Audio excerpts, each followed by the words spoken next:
மண் பாத்திரத்தில் பால் ஊற்றி காய வச்சு தயிர் செய்யலாமா. பால் ஊற்றி வச்சுக்கோமா, கொஞ்சமாக தண்ணி ஊற்றிக்கலாம், அவ்வளோதான் போதும். பொங்கி வந்தோன்னா ஆஃப் பண்ணிவிட்டு உர ஊற்றி வச்சிடலாம். பால் பொங்கி வந்துருச்சுமா, அடுப்பை ஆஃப் பண்ணிடலாம். ஆற வச்சு உர ஊற்றிக்கலாம்.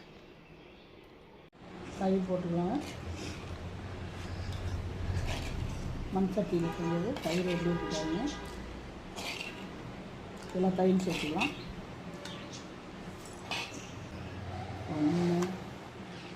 1 2 3 4 ஸ்பூன் சர்க்கரைங்க போட்டு நல்லா அடிச்சுக்கலாம்.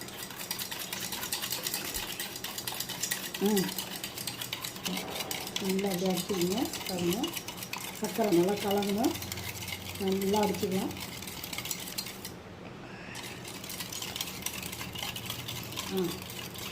ஸ்டார்ட். கலக்கினதை ஊற்றியாச்சுங்க. நல்லா கலக்கியாச்சு. இது அப்படியே மேலால் அந்த ஆடை எடுத்து வச்சுக்கலாம்.